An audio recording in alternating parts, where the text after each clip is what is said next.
ಶಾಂತಿ. ಮುರಳಿಯ ದಿನಾಂಕ 11/5/2026. ಪ್ರಾತಃ ಮುರಳಿ ಬಾಪ್ದಾದ ಮಧುಬನ. ತಂದೆ ತಿಳಿಸುತ್ತಾರೆ, ಮಧುರ ಮಕ್ಕಳೇ, ತಂದೆ ಬಂದಿದ್ದಾರೆ. ತಾವು ಮಕ್ಕಳನ್ನು ತಮ್ಮ ಸಮಾನ ಮಹಿಮೆಗೆ ಯೋಗ್ಯರನ್ನಾಗಿ ಮಾಡಲು. ತಂದೆಗೆ ಯಾವ ಮಹಿಮೆ ಇದೆ ಅದು ಈಗ ತಾವು ಧಾರಣೆ ಮಾಡಿಕೊಳ್ಳುತ್ತೀರಾ? ಪ್ರಶ್ನೆ: ಭಕ್ತಿ ಮಾರ್ಗದಲ್ಲಿ ಪರಮಾತ್ಮ ಪ್ರಿಯತಮನನ್ನು ಪೂರ್ತಿ ತಿಳಿದುಕೊಳ್ಳದಿದ್ದರೂ ಸಹ ಯಾವ ಶಬ್ದವನ್ನು ಬಹಳ ಪ್ರೀತಿಯಿಂದ ಹೇಳುತ್ತಾರೆ ಮತ್ತು ನೆನಪು ಮಾಡುತ್ತಾರೆ? ಉತ್ತರ: ಬಹಳ ಪ್ರೀತಿಯಿಂದ ಹೇಳುತ್ತಾರೆ ಮತ್ತು ನೆನಪು ಮಾಡುತ್ತಾರೆ. ಏ ಪ್ರಿಯತಮ ಶಿವತಂದೆ, ಯಾವಾಗ ತಾವು ಬರುತ್ತೀರಾ ಆಗ ನಾವು ಕೇವಲ ನಿಮ್ಮನ್ನೇ ನೆನಪು ಮಾಡುತ್ತೇವೆ. ಬೇರೆ ಎಲ್ಲರ ಜೊತೆ ಬುದ್ಧಿಯೋಗವನ್ನು ಮರೆತು ನಿಮ್ಮನ್ನೇ ನೆನಪು ಮಾಡುತ್ತೇವೆ. ನಿಮ್ಮ ಜೊತೆಯಲ್ಲಿ ಸಂಬಂಧ ಜೋಡಿಸುತ್ತೇವೆ. ಈಗ ತಂದೆ ಹೇಳುತ್ತಾರೆ, ಮಕ್ಕಳೇ, ನಾನು ಬಂದಿದ್ದೇನೆ ಅಂದಾಗ ದೇಹಿ ಅಭಿಮಾನಿ ಆಗಿರಿ. ತಮ್ಮ ಮೊದಲ ಕರ್ತವ್ಯವಾಗಿದೆ ಪ್ರೀತಿಯಿಂದ ತಂದೆಯನ್ನು ನೆನಪು ಮಾಡುವುದು. ಓಂ ಶಾಂತಿ. ಮಧುರಾತಿ ಮಧುರ ಜೀವಾತ್ಮಗಳಿಗೆ ಪರಂಪಿತ ಪರಮಾತ್ಮ ಯಾರು ಈಗ ಶರೀರವನ್ನು ಲೋನ್ ಆಗಿ ತೆಗೆದುಕೊಂಡಿದ್ದಾರೆ, ಶಿವ ತಂದೆ ಕುಳಿತು ತಿಳಿಸುತ್ತಾರೆ, ನಾನು ಸಾಧಾರಣ ವೃದ್ಧ ತನುವಿನಲ್ಲಿ ಬಂದಿದ್ದೇನೆ. ನಾನು ಬಂದು ಬಹಳ ಪ್ರೀತಿಯಿಂದ ಮಕ್ಕಳಿಗೆ ಓದಿಸುತ್ತಿದ್ದೇನೆ. ಬ್ರಹ್ಮ ಮುಖವಂಶಾವಳಿ ಬ್ರಾಹ್ಮಣ ಮಕ್ಕಳಿಗೆ ತಿಳಿಸುತ್ತಿದ್ದೇನೆ. ಅವಶ್ಯವಾಗಿ ಮುಖದ ಮೂಲಕವೇ ತಿಳಿಸಲಾಗುವುದು. ಮತ್ತು ಯಾರಿಗೆ ತಿಳಿಸಲಾಗುವುದು? ಹೇಳ್ತಾರೆ, ಮಕ್ಕಳೇ, ತಾವು ನನ್ನನ್ನು ಭಕ್ತಿ ಮಾರ್ಗದಲ್ಲಿ ಕರೆಯುತ್ತಾ ಬಂದಿದ್ದೀರಾ. ಏ ಪತಿತ ಪಾವನ ಬನ್ನಿ ಎಂದು. ಖಾಸಾಗಿ ಭಾರತ ಮತ್ತು ಪೂರ್ತಿ ಪ್ರಪಂಚ ಎಲ್ಲರೂ ಕರೆಯುತ್ತಾರೆ. ಭಾರತವೇ ಪಾವನವಾಗಿತ್ತು, ಬಾಕಿ ಎಲ್ಲರೂ ಶಾಂತಿಧಾಮದಲ್ಲಿ ಇದ್ದರು. ತಾವು ಮಕ್ಕಳಿಗೆ ಇದು ಸ್ಮೃತಿ ಇರಬೇಕು. ಸತ್ಯಯುಗ ತ್ರೇತಾಯುಗವೆಂದು ಯಾವುದಕ್ಕೆ ಹೇಳಲಾಗುವುದು? ದ್ವಾಪರ ಕಲಿಯುಗವೆಂದು ಯಾವುದಕ್ಕೆ ಹೇಳಲಾಗುವುದು? ಅದರಲ್ಲಿ ಯಾರು ಯಾರು ರಾಜ್ಯ ಮಾಡುತ್ತಿದ್ದರು? ನಿಮ್ಮ ಬುದ್ಧಿಯಲ್ಲಿ ಪೂರ್ತಿ ಜ್ಞಾನವಿದೆ. ಹೀಗೆ ಬಾಬಾರವರಿಗೆ ರಚನೆಯ ಆದಿ ಮಧ್ಯ ಅಂತ್ಯದ ಜ್ಞಾನವಿದೆ. ಹಾಗೆ ತಮ್ಮ ಬುದ್ಧಿಯಲ್ಲಿಯೂ ಸಹ ಇದೆ. ತಂದೆ ಯಾವ ಜ್ಞಾನವನ್ನು ಕೊಡುತ್ತಿದ್ದಾರೆ ಅದು ಅವಶ್ಯವಾಗಿ ಮಕ್ಕಳಲ್ಲಿಯೂ ಸಹ ಇರಬೇಕು. ತಂದೆ ಬಂದು ಮಕ್ಕಳನ್ನು ತನ್ನ ಸಮಾನ ಮಾಡಿಕೊಳ್ಳುತ್ತಾರೆ. ಎಷ್ಟೆಷ್ಟು ತಂದೆಯ ಮಹಿಮೆ ಇದೆ ಅಷ್ಟು ತಾವು ಮಕ್ಕಳ ಮಹಿಮೆ ಇದೆ. ತಂದೆ ಮಕ್ಕಳನ್ನು ಜಾಸ್ತಿ ಮಹಿಮಾ ಯೋಗ್ಯರನ್ನಾಗಿ ಮಾಡುತ್ತಾರೆ. ಸದಾ ತಿಳಿದುಕೊಳ್ಳಿ, ಶಿವ ತಂದೆ ಇವರ ಮೂಲಕ ತಿಳಿಸುತ್ತಿದ್ದಾರೆ. ಆತ್ಮರೇ ಪರಸ್ಪರದಲ್ಲಿ ಮಾತನಾಡುತ್ತೇವೆ.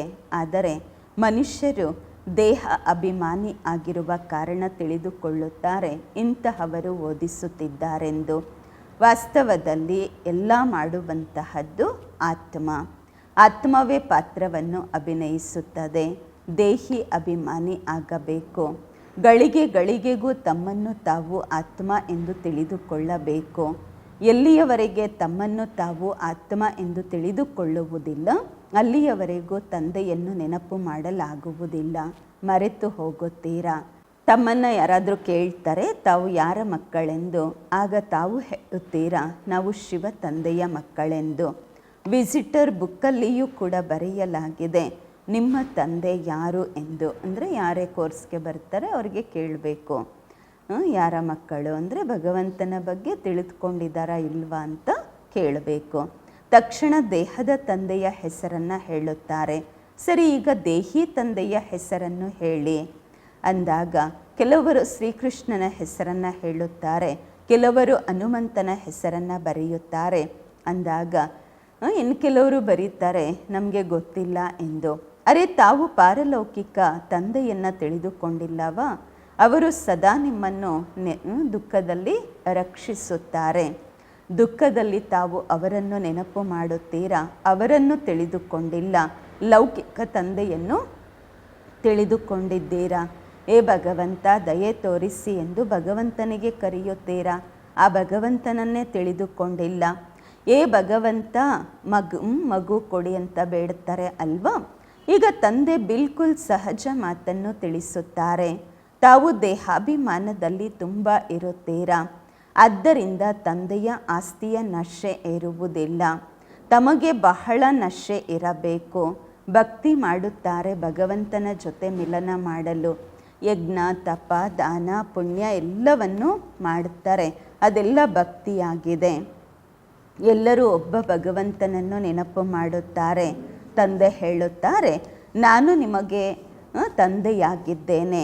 ನಾನು ನಿಮ್ಮ ಪತಿಯರಿಗೂ ಪತಿ, ತಂದೆಯರಿಗೂ ತಂದೆಯಾಗಿದ್ದೇನೆ. ಎಲ್ಲರೂ ತಂದೆಯನ್ನು, ಭಗವಂತನನ್ನು ಅವಶ್ಯವಾಗಿ ನೆನಪು ಮಾಡುತ್ತಾರೆ. ಆತ್ಮರೇ ನೆನಪು ಮಾಡುತ್ತಾರೆ. ಬಲೆ ಹೇಳ್ತಾರೆ ಆತ್ಮ ಭ್ರುಕುಟಿಯ ಮಧ್ಯದಲ್ಲಿ ಹೊಳೆಯುತ್ತಿರುವ ನಕ್ಷತ್ರ ಎಂದು. ಆದರೆ ತಿಳಿದುಕೊಳ್ಳದೆಯೇ ಹಾಗೆ ಹೇಳುತ್ತಾರೆ. ರಹಸ್ಯದ ಬಗ್ಗೆ ಯಾರಿಗೂ ಗೊತ್ತಿಲ್ಲ. ತಾವು ಆತ್ಮರನ್ನೇ ತಿಳಿದುಕೊಂಡಿಲ್ಲ ಅಂದಾಗ ಆತ್ಮನ ತಂದೆಯನ್ನು ಹೇಗೆ ತಿಳಿದುಕೊಳ್ಳಲು ಸಾಧ್ಯ? ಸಾಕ್ಷಾತ್ಕಾರವಂತೂ ಭಕ್ತಿ ಮಾರ್ಗದವರೆಗೆ ಆಗುತ್ತದೆ. ಭಕ್ತಿ ಮಾರ್ಗದಲ್ಲಿ ಪೂಜೆಗೋಸ್ಕರ ದೊಡ್ಡ ದೊಡ್ಡ ಲಿಂಗಗಳನ್ನು ಇಡುತ್ತಾರೆ. ಏಕೆಂದರೆ ಒಂದು ವೇಳೆ ಬಿಂದುವಿನ ರೂಪವನ್ನು ತೋರಿಸಿದ್ದೇ ಆದರೆ ಯಾರೂ ತಿಳಿದುಕೊಳ್ಳುವುದಿಲ್ಲ. ಇದು ಬಹಳ ಸೂಕ್ಷ್ಮವಾಗಿರುವ ಮಾತಾಗಿದೆ. ಯಾವ ತಂದೆ ಪರಮಾತ್ಮ ಅಖಂಡ ಜ್ಯೋತಿ ಸ್ವರೂಪ ಎಂದು ಹೇಳುತ್ತಾರೆ, ಮನುಷ್ಯರು ಹೇಳುತ್ತಾರೆ ಅವ್ರದ್ದೇನು ದೊಡ್ಡ ರೂಪ ಇದೆ ಎಂದು. ಬ್ರಹ್ಮ ಸಮಾಜಿ ಮಟ್ಟದವರು ಜ್ಯೋತಿಯನ್ನು ಪರಮಾತ್ಮ ಎಂದು ಹೇಳುತ್ತಾರೆ. ಪ್ರಪಂಚದಲ್ಲಿ ಇದು ಯಾರಿಗೂ ಗೊತ್ತಿಲ್ಲ. ಪರಂಪಿತ ಪರಮಾತ್ಮ ಬಿಂದುವಾಗಿದ್ದಾರೆ. ಈ ವಿಷಯದಲ್ಲೇ ತಬ್ಬಿಬ್ಬಾಗುತ್ತಾರೆ. ಮಕ್ಕಳು ಹೇಳುತ್ತೀರಾ, ಬಾಬಾ ಯಾರನ್ನು ನೆನಪು ಮಾಡುವುದು? ನಾವು ಕೇಳಿದ್ವಿ ದೊಡ್ಡ ಲಿಂಗ ಎಂದು. ಅವರನ್ನು ನೆನಪು ಮಾಡೋದ? ಬಿಂದುವನ್ನು ನೆನಪು ಮಾಡೋದ? ಬಿಂದುವಿನ ರೂಪದಲ್ಲಿ ಹೇಗೆ ನೆನಪು ಮಾಡುವುದು ಎಂದು ಕೇಳುತ್ತೀರಾ? ಬಾಬಾ ಹೇಳ್ತಾರೆ, ಅರೇ ನೀವು ಆತ್ಮ ಬಿಂದುವಾಗಿದ್ದೀರಾ, ತಂದೆಯೂ ಬಿಂದುವಾಗಿದ್ದಾರೆ. ಆತ್ಮನನ್ನು ಕರೆಯಲಾಗುವುದು. ಅವಶ್ಯವಾಗಿ ಇಲ್ಲಿಯೇ ಬಂದು ಆತ್ಮ ಕುಳಿತುಕೊಳ್ಳುವುದು. ಭಕ್ತಿ ಮಾರ್ಗದಲ್ಲಿ ಏನೆಲ್ಲ ಸಾಕ್ಷಾತ್ಕಾರವಾಗತ್ತೆ ಅದಾಗಿದೆ ಭಕ್ತಿ. ಭಕ್ತಿಯೂ ಸಹ ಒಬ್ಬರಿಗೆ ಮಾಡೋದಿಲ್ಲ, ಅನೇಕರನ್ನು ಭಗವಂತ ಮಾಡಿಕೊಂಡಿದ್ದಾರೆ. ಭಕ್ತರು ಯಾರು ಭಕ್ತಿ ಮಾಡುತ್ತಿರುತ್ತಾರೆ ಅವರಿಗೆ ಭಗವಂತ ಎಂದು ಹೇಗೆ ಹೇಳುವುದು? ಒಂದು ವೇಳೆ ಪರಮಾತ್ಮ ಸರ್ವವ್ಯಾಪಿ ಆಗಿರುವುದಾದರೆ ಮತ್ತು ಭಕ್ತಿ ಯಾರಿಗೆ ಮಾಡೋದು? ಭಿನ್ನ ಭಿನ್ನ ಪ್ರಕಾರದ ಭಕ್ತಿಯನ್ನು ಮಾಡುತ್ತಾರೆ. ತಂದೆ ತಿಳಿಸುತ್ತಾರೆ, ಮಕ್ಕಳೇ ಈ ರೀತಿ ತಿಳಿದುಕೊಳ್ಳಬೇಡಿ, ನಾವು ಅನೇಕ ವರ್ಷಗಳ ಕಾಲ ಬದುಕಿರುತ್ತೇವೆ ಎಂದು. ಈಗ ಸಮಯ ಬಹಳ ಸಮೀಪ ಬರುತ್ತಿದೆ. ನಿಶ್ಚಯ ಇಟ್ಟುಕೊಳ್ಳಬೇಕು. ಶಿವ ತಂದೆ ಬ್ರಹ್ಮರವರ ಮೂಲಕ ಸ್ಥಾಪನೆಯ ಕಾರ್ಯವನ್ನು ಮಾಡಿಸುತ್ತಿದ್ದಾರೆ. ತಂದೆ ಸ್ವಯಂ ಹೇಳುತ್ತಾರೆ, ನಾನು ಇವರ ಮೂಲಕ ನಿಮಗೆ ಸೃಷ್ಟಿಯ ಆದಿ ಮಧ್ಯ ಅಂತ್ಯದ ರಹಸ್ಯವನ್ನು ತಿಳಿಸುತ್ತಿದ್ದೇನೆ. ಗಾಯನವೂ ಇದೆ, ಬ್ರಹ್ಮರವರ ಮೂಲಕ ಸ್ಥಾಪನೆ. ಈ ರೀತಿ ತಿಳ್ಕೊಳ್ಳೋದಿಲ್ಲ. ಹೊಸ ಪ್ರಪಂಚಕ್ಕೆ ವಿಷ್ಣುಪುರಿ ಎಂದು ಹೇಳಲಾಗುವುದು. ಅಂದರೆ ಅರ್ಥ ವಿಷ್ಣುವಿನ 2 ರೂಪಗಳು. ಲಕ್ಷ್ಮೀನಾರಾಯಣ ರಾಜ್ಯ ಮಾಡುತ್ತಿದ್ದರು. ಇದು ಯಾರಿಗೂ ಗೊತ್ತಿಲ್ಲ ವಿಷ್ಣು ಯಾರಾಗಿದ್ದಾರೆ ಎಂದು. ತಾವು ತಿಳಿದುಕೊಂಡಿದ್ದೀರಾ, ಈ ಬ್ರಹ್ಮ ಸರಸ್ವತಿಯೇ ವಿಷ್ಣುವಿನ 2 ರೂಪ ಲಕ್ಷ್ಮೀನಾರಾಯಣ ಆಗಿ ಪಾಲನೆ ಮಾಡುತ್ತಾರೆ. ಬ್ರಹ್ಮರವರ ಮೂಲಕ ಸ್ಥಾಪನೆ ವಿಷ್ಣುಪುರಿಯದಾಗತ್ತೆ. ಅಂದರೆ ಅರ್ಥ ಸ್ವರ್ಗದ ಪಾಲನೆ ಮಾಡುತ್ತಾರೆ. ನಿಮ್ಮ ಬುದ್ಧಿಯಲ್ಲಿ ಬರಬೇಕು, ತಂದೆ ಜ್ಞಾನ ಸಾಗರ ಆಗಿದ್ದಾರೆ, ಮನುಷ್ಯ ಸೃಷ್ಟಿಯ ಬೀಜ ರೂಪ ಆಗಿದ್ದಾರೆ. ಅವರು ಈ ಡ್ರಾಮಾದ ಆದಿ ಮಧ್ಯ ಅಂತ್ಯವನ್ನು ತಿಳಿದುಕೊಂಡಿದ್ದಾರೆ. ಅವರೇ ಪತಿತ ಪಾವನ ಆಗಿದ್ದಾರೆ. ಯಾವ ಕೆಲಸ ತಂದೆಯದಾಗಿದೆ ಅದೇ ಕೆಲಸ, ಅದೇ ವ್ಯಾಪಾರ ನಿಮ್ಮದಾಗಿದೆ. ಅಂದರೆ ಎಲ್ಲರಿಗೂ ಬಾಬರವರ ಪರಿಚಯ ಕೊಟ್ಟು ಪತಿತರನ್ನು ಪಾವನರನ್ನಾಗಿ ಮಾಡುವುದು ನಮ್ಮ ಕರ್ತವ್ಯವಾಗಿದೆ. ಬಾಬಾ ಹೇಳ್ತಾರೆ, ನೀವು ಪತಿತರಿಂದ ಪಾವನರನ್ನಾಗಿ ಮಾಡಬೇಕು. ಪ್ರಪಂಚದಲ್ಲಿ ಒಬ್ಬ ತಂದೆಗೆ 3 ಜನ 4 ಜನ ಮಕ್ಕಳಿರಬಹುದು. ಕೆಲವು ಮಕ್ಕಳು ತುಂಬ ಚೆನ್ನಾಗಿ ವಿದ್ಯಾಭ್ಯಾಸ ಮಾಡಬಹುದು, ಇನ್ನು ಕೆಲವರು ಕೆಳಗಡೆ ಇರ್ಬೋದು. ಅಂದರೆ ಚೆನ್ನಾಗಿ ವಿದ್ಯಾಭ್ಯಾಸ ಮಾಡದೇ ಇರುವವರು ಇರ್ಬೋದು. ಇಲ್ಲಿ ತಮಗೆ ತಂದೆ ಒಬ್ಬರೇ, ಅವರು ಒಂದೇ ವ್ಯಾಪಾರವನ್ನು ಕಲಿಸುತ್ತಾರೆ. ನೀವು ಪತಿತರನ್ನು ಪಾವನರನ್ನಾಗಿ ಮಾಡಿ. ಎಲ್ಲರಿಗೂ ಇದೇ ಲಕ್ಷ್ಯ ಕೊಡಿ. ಶಿವ ತಂದೆ ಹೇಳುತ್ತಿದ್ದಾರೆ, ನನ್ನನ್ನು ನೆನಪು ಮಾಡಿ ಎಂದು. ಗೀತೆಯಲ್ಲಿ ಶ್ರೀಕೃಷ್ಣ ಭಗವಾನ್ ವಾಚ ಎಂದು ಬರೆಯದಿದೆ. ತಾವು ಎಲ್ಲರಿಗೂ ತಿಳಿಸಬೇಕು ಭಗವಂತ ನಿರಾಕಾರ ಆಗಿದ್ದಾರೆ, ಪುನರ್ಜನ್ಮ ರಹಿತ ಆಗಿದ್ದಾರೆ ಎಂದು. ಯಾಕೆಂದರೆ ಇಲ್ಲೇ ಅಲ್ವಾ ಎಲ್ಲರೂ ತಪ್ಪು ಮಾಡೋದು.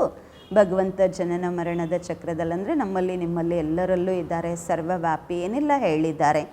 ಅದಕ್ಕೆ ಬಾಬಾ ಹೇಳ್ತಾರೆ, ಇದನ್ನು ತಿಳಿಸಿ, ಭಗವಂತ ಜನನ ಮರಣದ ಚಕ್ರದಲ್ಲಿ ಬರುವುದಿಲ್ಲ. ಈಗ ತಾವು ಮಕ್ಕಳು ಕೃಷ್ಣಪುರಿಗೆ ಮಾಲೀಕರಾಗುತ್ತಿದ್ದೀರಾ.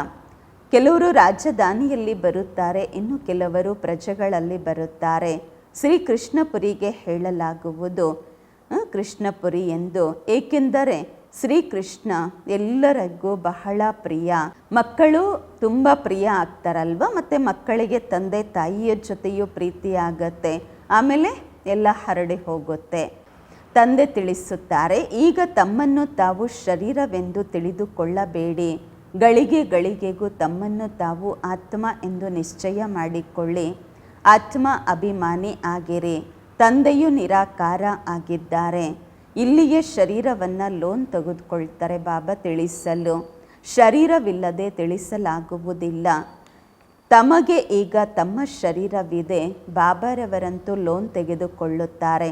ಬಾಕಿ ಇದರಲ್ಲಿ ಪ್ರೇರಣೆಯ ಮಾತಂತೂ ಇಲ್ಲ. ತಂದೆ ಸ್ವಯಂ ಹೇಳುತ್ತಾರೆ, ನಾನು ಈ ಶರೀರವನ್ನು ಧಾರಣೆ ಮಾಡಿಕೊಂಡು ತಾವು ಮಕ್ಕಳಿಗೆ ಓದಿಸುತ್ತಿದ್ದೇನೆ. ಏಕೆಂದರೆ ತಾವು ಆತ್ಮ ಈಗ ಏನು ತಮೋ ಪ್ರಧಾನ ಆಗಿದ್ದೀರಾ, ಆತ್ಮನನ್ನು ಸತೋ ಪ್ರಧಾನ ಮಾಡಬೇಕಾಗಿದೆ. ಗಾಯನವೂ ಇದೆ, ಪತಿತ ಪಾವನ ಬನ್ನಿ ಎಂದು. ಆದರೆ ಅರ್ಥವನ್ನು ತಿಳಿದುಕೊಂಡಿಲ್ಲ. ಈಗ ತಾವು ತಿಳಿದುಕೊಂಡಿದ್ದೀರಾ, ತಂದೆ ಹೇಗೆ ಬಂದು ಪಾವನರನ್ನಾಗಿ ಮಾಡುತ್ತಾರೆ. ಇದನ್ನು ಸಹ ತಾವು ತಿಳಿದುಕೊಂಡಿದ್ದೀರಾ. ಸತ್ಯಯುಗದಲ್ಲಿ ಕೇವಲ ನಮ್ಮ ಚಿಕ್ಕ ವೃಕ್ಷ ಇರುವುದು. ತಾವು ಸ್ವರ್ಗದಲ್ಲಿ ಹೋಗುತ್ತೀರಾ. ಬಾಕಿ ಇಷ್ಟೆಲ್ಲ ಖಂಡ ಏನಿದೆ ಅದರ ಹೆಸರು ಗುರುತು ಇರುವುದಿಲ್ಲ. ಭಾರತ ಖಂಡವೇ ಸ್ವರ್ಗವಾಗುವುದು. ಪರಮಪಿತ ಪರಮಾತ್ಮ ತಂದೆಯೇ ಬಂದು ಸ್ವರ್ಗದ ಸ್ಥಾಪನೆ ಮಾಡುತ್ತಾರೆ. ಈಗ ನರಕವಿದೆ. ಪ್ರಾಚೀನ ಭಾರತ ಖಂಡ, ಅಲ್ಲಿ ದೇವತೆಗಳ ರಾಜ್ಯವಿತ್ತು, ಈಗ ಇಲ್ಲ. ಇಲ್ಲಿ ಅವರ ಮಂದಿರಗಳು ನಿರ್ಮಾಣವಾಗಿವೆ, ಚಿತ್ರಗಳಿವೆ. ಭಾರತದ್ದೇ ಮಾತು ಆಗಿದೆ ಅಲ್ವಾ. ಇಲ್ಲಿ ಭಾರತವಾಸಿಗಳ ಬುದ್ಧಿಯಲ್ಲಿ ಇದು ಬರುವುದೇ ಇಲ್ಲ. ಭಾರತ ಸ್ವರ್ಗವಾಗಿತ್ತು. ಈ ಲಕ್ಷ್ಮೀನಾರಾಯಣ ಮಾಲೀಕ ಆಗಿದ್ದರೂ ಬೇರೆ ಯಾವುದೇ ಖಂಡ ಆ ಸಮಯದಲ್ಲಿ ಇರಲಿಲ್ಲ. ಈಗಂತೂ ಅನೇಕ ಧರ್ಮಗಳಿವೆ. ಭಾರತವಾಸಿಗಳು ಧರ್ಮಭ್ರಷ್ಟ ಕರ್ಮಭ್ರಷ್ಟರಾಗಿದ್ದಾರೆ. ಶ್ರೀಕೃಷ್ಣನಿಗೆ ಶ್ಯಾಮ ಸುಂದರ ಎಂದು ಹೇಳುತ್ತಾರೆ, ಆದರೆ ಅರ್ಥವನ್ನು ತಿಳಿದುಕೊಂಡಿಲ್ಲ. ಕೃಷ್ಣ ಅಂತೂ ಸುಂದರವಾಗಿದ್ದರು ಅಲ್ವಾ ಸತ್ಯಯುಗದಲ್ಲಿ. ಮತ್ತು ಹೇಳ್ತಾರೆ ಶ್ರೀಕೃಷ್ಣನಿಗೆ ಸರ್ಪ ಕಚ್ಚಿತು, ಕಪ್ಪಾಗ್ಬಿಟ್ರು ಅಂತ ಹೇಳುತ್ತಾರೆ, ಕಪ್ಪಾಗಿನೂ ತೋರಿಸ್ತಾರೆ. ಈಗ ಅವರಂತೂ ಸತ್ಯಯುಗದ ಮೊದಲ ರಾಜಕುಮಾರ, ಹೇಗೆ ಕಪ್ಪಾಗ್ಬಿಟ್ರು.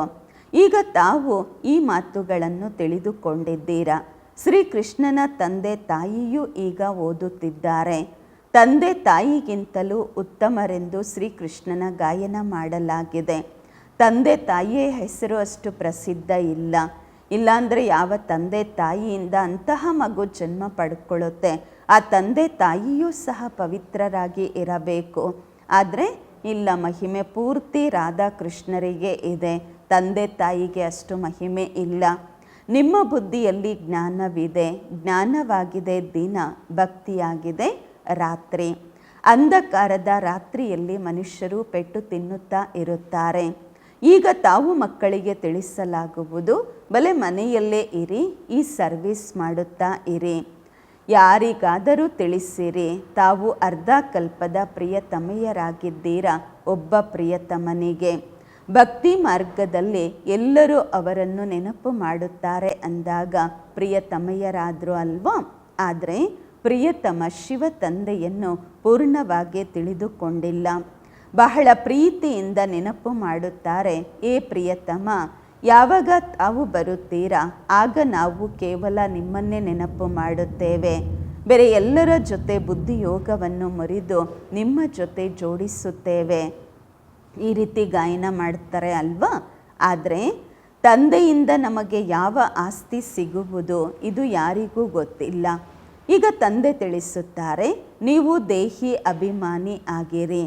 ತಂದೆಯನ್ನು ನೆನಪು ಮಾಡಬೇಕು. ಇದು ನೀವು ಮಕ್ಕಳ ಕರ್ತವ್ಯವಾಗಿದೆ, ಮೊದಲ ಕರ್ತವ್ಯವಾಗಿದೆ ಬಾಬರವರನ್ನು ನೆನಪು ಮಾಡುವುದು. ಮಕ್ಕಳು ಸದಾ ತಂದೆಯನ್ನು ನೆನಪು ಮಾಡುತ್ತಾರೆ. ಹೆಣ್ಣು ಮಕ್ಕಳು ತಾಯಿಯನ್ನು ನೆನಪು ಮಾಡುತ್ತಾರೆ. ಹುಡುಗರು ಗಂಡು ಮಕ್ಕಳು ತಂದೆಯನ್ನು ನೆನಪು ಮಾಡುತ್ತಾರೆ, ಹೆಣ್ಣು ಮಕ್ಕಳು ತಾಯಿಯನ್ನು ನೆನಪು ಮಾಡುತ್ತಾರೆ. ಅಮ್ಜಿನ್ಸ್ ಅಲ್ವಾ? ಗಂಡು ಮಕ್ಕಳು ತಿಳ್ಕೊಳ್ತಾರೆ ನಾವು ಆಸ್ತಿಗೆ ಹಕ್ಕುದಾರರು, ತಂದೆಯ ವಾರಿಸಾಗಿದ್ದೇವೆ ಎಂದು. ಹೆಣ್ಣು ಮಕ್ಕಳು ಆ ರೀತಿ ಹೇಳುವುದಿಲ್ಲ. ಅವರಂತೂ ತಿಳ್ಕೊಳ್ತಾರೆ ನಾವು ತಾಯಿ ಮನೆಯಲ್ಲಿದ್ದೇವೆ, ನಂತರ ಅತ್ತೆ ಮನೆಗೆ ಹೋಗಬೇಕಾಗುವುದು ಎಂದು. ಈಗ ನಿಮ್ಮದು ನಿರಾಕಾರ ತಾಯಿ ಮನೆ, ನಿರಾಕಾರ ಪ್ರಪಂಚವು ತಾಯಿ ಮನೆ. ಈಗ ಸಂಗಮ ಯುಗದಲ್ಲಿ ತಾಯಿ ಮನೆಯಲ್ಲಿದ್ದೀವಿ, ಬಾಬನ ಮಕ್ಕಳಾಗಿದ್ದೀವಿ. ಅತ್ತೆ ಮನೆ ಯಾವುದು? ಸತ್ಯಯುಗ ಅಲ್ವಾ? ಬಾಬಾ ಹೇಳ್ತಾರೆ ನಿರಾಕಾರ ಪ್ರಪಂಚ ಈಗ ಸಾಕಾರ ಪ್ರಪಂಚ ತಾಯಿ ಮನೆ ಆಗಿದೆ. ಎಲ್ಲರೂ ತಂದೆಯನ್ನು ಕರೆಯುತ್ತೀರಾ, ಏ ಪತಿತ ಪಾವನ ದಯೆ ತೋರಿಸಿ ಪರಂಪಿತ ಪರಮಾತ್ಮ ಎಂದು. ದುಃಖ ದೂರ ಮಾಡಿ ಸುಖ ಕೊಡಿ ಅಂತ ಎಲ್ಲರೂ ಕರೀತಾರೆ. ನಮ್ಮನ್ನು ಮುಕ್ತರನ್ನಾಗಿ ಮಾಡಿ ಮಾರ್ಗದರ್ಶಕರಾಗಿರಿ ಎಂದು. ಆದರೆ ಅರ್ಥವನ್ನು ದೊಡ್ಡ ದೊಡ್ಡ ವಿದ್ವಾಂಸರು ಆಚಾರ್ಯರು ಸಹ ತಿಳಿದುಕೊಂಡಿಲ್ಲ. ತಂದೆಯಂತೂ ಸರ್ವರ ಮುಕ್ತಿದಾತ ಆಗಿದ್ದಾರೆ, ಅವರೇ ಎಲ್ಲರ ಕಲ್ಯಾಣಕಾರಿಯಾಗಿದ್ದಾರೆ. ಬಾಕಿಯವರು ತಮ್ಮ ಕಲ್ಯಾಣವನ್ನು ಮಾಡಿಕೊಳ್ಳಲು ಸಾಧ್ಯವಿಲ್ಲ, ಅನ್ಯರ ಕಲ್ಯಾಣವನ್ನು ಮಾಡುತ್ತಾರೆ. ಏಕೆಂದರೆ ಅವರಿರೋದೇ ಕಲ್ಯಾಣಕಾರಿ ಅಲ್ವಾ? ಇಲ್ಲಿ ತಂದೆ ಹೇಳುತ್ತಾರೆ, ಮಕ್ಕಳೇ ನಾನು ಗುಪ್ತವಾಗಿ ಬಂದಿದ್ದೇನೆ. ಸ್ವಯಂ ಖುದಾ ದೋಸ್ತಿನ ಕತೆ ಅಲ್ಲ, ಬಾಬಾ ಹೇಳುತ್ತಾರೆ ನಾನು ಗುಪ್ತವಾಗಿ ಬಂದಿದ್ದೇನೆ. ಖುದಾ ದೋಸ್ತ್ನ ಕಥೆಯನ್ನು ಕೇಳಿದ್ದೀರಾ ಅಲ್ವಾ? ಈಗ ಈ ದಡ ಆಗಿದೆ ಕಲಿಯುಗ, ಸತ್ಯಯುಗದ ಮಧ್ಯದಲ್ಲಿ ಸೇತುವೆಯಾಗಿದೆ. ಸಂಗಮ ಯುಗ ಏನಾಗಿದೆ? ಸತ್ಯಯುಗ ಮತ್ತು ಕಲಿಯುಗದ ಸೇತುವೆಯಾಗಿದೆ. ಈಗ ಈ ದಡದಿಂದ ಆ ದಡದಲ್ಲಿ ಹೋಗಬೇಕು. ಈಗ ತಂದೆ ನಮಗೆ ದೋಸ್ತು, ಸ್ನೇಹಿತನೂ ಆಗಿದ್ದಾರೆ. ತಂದೆ ತಾಯಿ ಶಿಕ್ಷಕನ ಪಾತ್ರವನ್ನು ಅಭಿನಯಿಸುತ್ತಾರೆ. ಇಲ್ಲಿ ತಮಗೆ ಸಾಕ್ಷಾತ್ಕಾರವಾಗುತ್ತೆ ಅಂದಾಗ ಮನುಷ್ಯರು ಹೇಳುತ್ತಾರೆ ಜಾದು ಆಗಿಬಿಟ್ಟಿದೆ ಎಂದು. ಸಾಕ್ಷಾತ್ಕಾರವಂತೂ ನವದಾ ಭಕ್ತಿ ಮಾಡುವವರೆಗೆ ಆಗುವುದು. ಬಹಳ ತೀಕ್ಷ್ಣ ಭಕ್ತಿ ಮಾಡುತ್ತಾರೆ. ದರ್ಶನ ಕೊಡಿ, ಇಲ್ಲ ಅಂದರೆ ನಾವು ಪ್ರಾಣ ತಕ್ಕೊಂಬಿಡ್ತೀವಿ, ಕತ್ತನ್ನು ಕತ್ತರಿಸ್ಕೊಂಡ್ಬಿಡ್ತೀವಿ ಅಂತ ಹೇಳ್ತಾರೆ. ಅಷ್ಟು ತೀವ್ರ ಭಕ್ತಿಯನ್ನು ಮಾಡುತ್ತಾರೆ. ಆಗ ಸಾಕ್ಷಾತ್ಕಾರವಾಗುವುದು. ಅದಕ್ಕೆ ನವದಾ ಭಕ್ತಿ ಎಂದು ಹೇಳಲಾಗುವುದು. ಇಲ್ಲಿ ನವದಾ ಭಕ್ತಿಯ ಮಾತೇ ಇಲ್ಲ. ಮನೆಯಲ್ಲಿ ಕುಳಿತಿದ್ದಂತೆಯೇ ಅನೇಕರಿಗೆ ಸಾಕ್ಷಾತ್ಕಾರವಾಗುವುದು. ದಿವ್ಯ ದೃಷ್ಟಿಯ ಬೀಗದ ಕೈ, ಬಾಬಾ ಹೇಳ್ತಾರೆ ನನ್ನ ಬಳಿ ಇದೆ. ಅರ್ಜುನನಿಗೆ ದಿವ್ಯ ದೃಷ್ಟಿಯನ್ನು ತಂದೆ ಕೊಟ್ಟಿದ್ರು ಅಲ್ವಾ? ಈ ವಿನಾಶವನ್ನು ನೋಡಿ ಅಂತ ಹೇಳಿದ್ರು. ವಿನಾಶನೂ ನೋಡಿದ್ರು, ತಮ್ಮ ರಾಜ್ಯವನ್ನು ನೋಡಿದ್ರು, ಎಲ್ಲ ಸಾಕ್ಷಾತ್ಕಾರ ಆಯಿತು. ಬಾಬಾ ಹೇಳುತ್ತಾರೆ ಈಗ ನನ್ನನ್ನು ನೆನಪು ಮಾಡಿದ್ದೆ ಆದರೆ ನೀವು ಆ ರೀತಿ ಆಗುತ್ತೀರಾ. ಈಗ ತಾವು ತಿಳಿದುಕೊಂಡಿದ್ದೀರಾ ವಿಷ್ಣು ಯಾರಾಗಿದ್ದಾರೆ.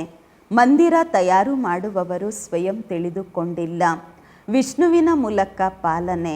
4 ಭುಜಗಳ ಅರ್ಥವೇ ಆಗಿದೆ 2 ಭುಜಗಳು ಸಹೋದರರುದು, 2 ಭುಜ ಸಹೋದರಿ, ಮೇಲ್ ಫಿಮೇಲ್. 2 ಭುಜ ಮೇಲು, 2 ಭುಜ ಫಿಮೇಲ್ದು. ವಿಷ್ಣುವಿನ 2 ರೂಪ ಲಕ್ಷ್ಮೀ ನಾರಾಯಣ. ಆದರೆ ಏನನ್ನೂ ಮನುಷ್ಯರು ತಿಳಿದುಕೊಂಡಿಲ್ಲ, ಯಾವ ಜ್ಞಾನವೂ ಇಲ್ಲ. ಶಿವತಂದೆಯ ಬಗ್ಗೆಯೂ ತಿಳಿದುಕೊಂಡಿಲ್ಲ, ವಿಷ್ಣುವಿನ ಬಗ್ಗೆಯೂ ತಿಳಿದುಕೊಂಡಿಲ್ಲ. ಮೊಟ್ಟ ಮೊದಲು ಬಾಬಾರವರ ಆಕರ್ಷಣೆ ಇತ್ತು. ಬಹಳಷ್ಟು ಜನ ಬರುತ್ತಿದ್ದರು. ಪ್ರಾರಂಭದಲ್ಲಿ ಪೂರ್ತಿ ಆಂಗನ್ ತುಂಬುತ್ತಿತ್ತು, ಪೂರ್ತಿ ಅಂಗಳನ್ನ ತುಂಬುತ್ತಿತ್ತು. ಎಲ್ಲ ಅಂಗಳದಲ್ಲಿ, ಪಾಂಡವ ಭವನದಲ್ಲಿ ಅಂಗಲಿದೆ ಅಲ್ವಾ? ಸಾಕಾರದಲ್ಲಿ ಬ್ರಹ್ಮ ಬಾಬಾ ಇದ್ದಾಗ ಶುರುವಿನಲ್ಲಿ ಪೂರ್ತಿ ಅಂಗಳ ತುಂಬುತ್ತಿತ್ತು. ಜಡ್ಜು, ಮ್ಯಾಜಿಸ್ಟ್ರೇಟ್ ಎಲ್ಲರೂ ಬರುತ್ತಿದ್ದರು. ನಂತರ ವಿಕಾರದ ಜಗಳ ಪ್ರಾರಂಭವಾಯಿತು. ಹೇಳಲಿಕ್ಕೆ ಶುರು ಮಾಡಿದ್ರು ಮಕ್ಕಳ ಜನ್ಮವಾಗಲಿಲ್ಲ ಅಂತ ಅಂದರೆ ಸೃಷ್ಟಿ ಹೇಗೆ ನಡೆಯುತ್ತೆ ಎಂದು. ಈ ಸೃಷ್ಟಿಯಂತೂ ವೃದ್ಧಿಯಾಗುವ ನಿಯಮ ಇದೆ ಅಲ್ವಾ? ಗೀತೆಯ ಮಾತನ್ನೇ ಮರೆತಿದ್ದಾರೆ. ಭಗವಾನು ವಾಚ ಕಾಮ ಮಹಾಶತ್ರು, ಅದರ ಮೇಲೆ ವಿಜಯ ಪಡೆಯಬೇಕು. ಹೇಳಲಿಕ್ಕೆ ಶುರು ಮಾಡಿದ್ರು ಸ್ತ್ರೀ ಪುರುಷರು ಇಬ್ಬರು ಒಟ್ಟೊಟ್ಟಿಗೆ ಬರ್ತೀವಿ ಅಂದಾಗ ಅಂತಹವರಿಗೆ ಜ್ಞಾನ ಕೊಡಿ ಎಂದು. ಒಂಟಿಯಾಗಿ ಬರಲಿಕ್ಕೆ ಬಿಡಬೇಡಿ ಅಂತ ಹೇಳಲಿಕ್ಕೆ ಶುರು ಮಾಡಿದ್ರು. ಈಗ ಇಬ್ಬರು ಬಂದರೆ ಅಲ್ವಾ ಜ್ಞಾನ ಕೊಡೋದು. ನೋಡಿ, ಇಬ್ಬರಿಗೂ ಒಟ್ಟೊಟ್ಟಿಗೆ ಜ್ಞಾನ ಕೊಟ್ಟರೂ ಸಹ ಕೆಲವರು ಜ್ಞಾನ ತಗೊಳ್ತಾರೆ, ಕೆಲವರು ಜ್ಞಾನ ತಗೊಳ್ಳೋದಿಲ್ಲ. ಅದೃಷ್ಟದಲ್ಲಿ ಇಲ್ಲವೆಂದರೆ ಏನು ಮಾಡಲು ಸಾಧ್ಯ? ಒಬ್ಬರು ಅಂಶವಾಗುತ್ತಾರೆ, ಮತ್ತೊಬ್ಬರು ಕೊಕ್ಕರೆಯಾಗುತ್ತಾರೆ.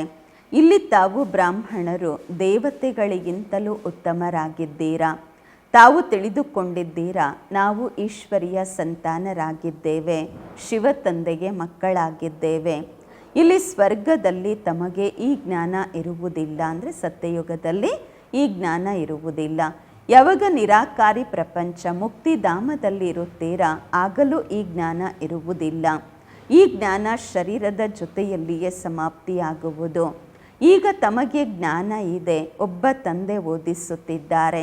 ಈಗ ಈ ಆಟ ಪೂರ್ಣವಾಗುತ್ತಿದೆ. ಎಲ್ಲ ಪಾತ್ರಧಾರಿಗಳು ಈಗ ಹಾಸಿರಿದ್ದಾರೆ. ಬಾಬಾರವರು ಬಂದಿದ್ದಾರೆ.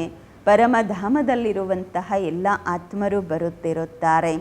ಯಾವಾಗ ಎಲ್ಲರೂ ಬರುತ್ತಾರೆ, ಆಗ ವಿನಾಶವಾಗುವುದು. ಅನಂತರ ಎಲ್ಲರನ್ನೂ ತಂದೆ ಜೊತೆಯಲ್ಲಿ ಕರೆದುಕೊಂಡು ಹೋಗುತ್ತಾರೆ. ಎಲ್ಲರೂ ಹೋಗಬೇಕಾಗುವುದು. ಈ ಪತಿತ ಪ್ರಪಂಚದ ವಿನಾಶವಾಗುವುದು. ಒಳ್ಳೆಯದು. ಮಧುರಾತಿ ಮಧುರ ಅಗಲಿ ಹೋಗಿ ಮರಳಿ ಸಿಕ್ಕಿರುವ ಮಕ್ಕಳ ಪ್ರತಿಯಾಗಿ ಮಾತ್ಪಿತಾ ಬಾಪ್ದಾದರವರ ನೆನಪು, ಪ್ರೀತಿ, ಬೆಳಗಿನ ವಂದನೆಗಳು. ಆತ್ಮೀಕ ಮಕ್ಕಳಿಗೆ ಆತ್ಮೀಕ ತಂದೆಯ ನಮಸ್ಕಾರಗಳು.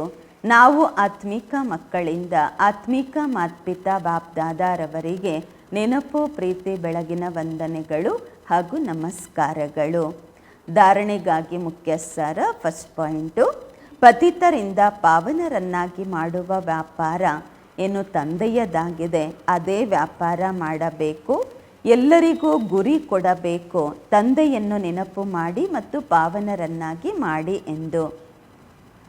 ತಂದೆಯನ್ನು ನೆನಪು ಮಾಡಿ ಮತ್ತು ಪಾವನರಾಗಿರಿ ಎಂದು ಎಲ್ಲರಿಗೂ ಲಕ್ಷ್ಯ ಕೊಡಬೇಕು.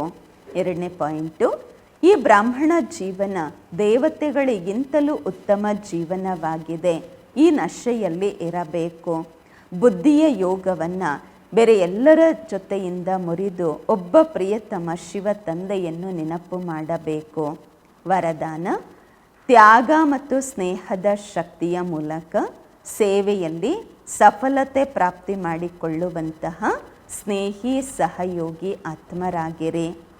ತ್ಯಾಗ ಮತ್ತು ಸ್ನೇಹದ ಶಕ್ತಿಯ ಮೂಲಕ ಸೇವೆಯಲ್ಲಿ ಸಫಲತೆ ಪ್ರಾಪ್ತಿ ಮಾಡಿಕೊಳ್ಳುವಂತಹ ಸ್ನೇಹಿ ಸಹಯೋಗಿ ಆಗಿರಿ. ವರದಾನದ ವಿಶ್ಲೇಷಣೆ: ಹೀಗೆ ಪ್ರಾರಂಭದಲ್ಲಿ ಜ್ಞಾನದ ಶಕ್ತಿ ಕಡಿಮೆ ಇತ್ತು, ಆದರೆ ತ್ಯಾಗ ಮತ್ತು ಸ್ನೇಹದ ಆಧಾರದ ಮೇಲೆ ಸಫಲತೆ ಸಿಗುತ್ತಿತ್ತು. ಬುದ್ಧಿಯಲ್ಲಿ ಹಗಲು ರಾತ್ರಿ ಬಾಬಾ ಮತ್ತು ಯಜ್ಞದ ಕಡೆ ಲಗನ್ನಿತ್ತು. ಆಂತರಿಕದಿಂದ ಬರ್ತಾ ಇತ್ತು ಬಾಬಾ ಮತ್ತು ಯಜ್ಞ ಎಂದು. ಈ ಸ್ನೇಹವೇ ಎಲ್ಲರನ್ನೂ ಸಹಯೋಗದಲ್ಲಿ ತೊಡಗಿಸಿತು. ಈ ಶಕ್ತಿಯಿಂದ ಕೇಂದ್ರ ತಯಾರಾಯಿತು. ಸಾಕಾರ ಸ್ನೇಹದಿಂದಲೇ ಮನ್ಮನಾಭವವಾದರು. ಸಾಕಾರ ಸ್ನೇಹವೇ ಸಹಯೋಗಿಗಳನ್ನಾಗಿ ಮಾಡಿತು. ಈಗಲೂ ತ್ಯಾಗ ಮತ್ತು ಸ್ನೇಹದ ಶಕ್ತಿಯಿಂದ ಮುತ್ತುಗೆ ಹಾಕಬೇಕು, ಆಗ ಸಫಲತೆ ಸಿಗುವುದು. ಸ್ಲೋಗನ್: ಫರಿಷ್ಠೆ ಆಗಬೇಕಾದರೆ ವ್ಯರ್ಥ ಮಾತು ಮತ್ತು ಡಿಸ್ಟರ್ಬ್ ಮಾಡುವಂತಹ ಮಾತುಗಳಿಂದ ಮುಕ್ತರಾಗಿರಿ. ಅವ್ಯಕ್ತ ಇಶಾರೆ: ಸದಾ ಅಚಲ ಅಡೋಲ ಏಕರಸ ಸ್ಥಿತಿಯ ಅನುಭವ ಮಾಡಿರಿ. ಯಾವುದೇ ಮಾತಿತ್ತೆಂದರೆ ಪ್ರಕೃತಿಯದಿರಬಹುದು, ವ್ಯಕ್ತಿಗಳದಾಗಿರಬಹುದು, ಎಲ್ಲದರಲ್ಲಿಯೂ ಅಚಲ ಸ್ಥಿತಿಯ ಆಸನವನ್ನು ಕಿಂಚಿತ್ತು ಅಲುಗಾಡಿಸಲು ಬಿಡಬಾರದು, ಅಲುಗಾಡಬಾರದು. ಅಷ್ಟು ಪಕ್ಕ ಇದ್ದೀರಾ ಅಲ್ವಾ? ಹೇಗೆ ನೋಡಿ, ಶರೀರ ಸೀಟಲ್ಲಿ ಸೆಟ್ ಆಗಿಲ್ಲ, ಆಸನದ ಮೇಲೆ ಸ್ಥಿರವಾಗಿ ಕುಳಿತಿಲ್ಲ ಅಂದರೆ ಅಲ್ಚಲ್ಲಾಗತ್ತೆ ಅಲ್ವಾ? ಹಾಗೆ ಮನಸ್ಸು ಅಲ್ಚಲ್ ಮಾಡೋದಿಲ್ವಾ? ಸದಾ ಅಚಲ ಅಡೋಲ, ಕಿಂಚಿತ್ತು ಅಲ್ಚಲ್ಲಾಗಬಾರದು. ಒಂದು ವೇಳೆ ಕೆಲವೊಮ್ಮೆ ಅಲ್ಚಲ್ ಕೆಲವೊಮ್ಮೆ ಅಚಲರಾಗಿದ್ದೀರಾ ಎಂದರೆ ಸಿಂಹಾಸನವು ಸಹ ಕೆಲವೊಮ್ಮೆ ಸಿಗತ್ತೆ, ಕೆಲವೊಮ್ಮೆ ಸಿಗುವುದಿಲ್ಲ. ಓಂ ಶಾಂತಿ.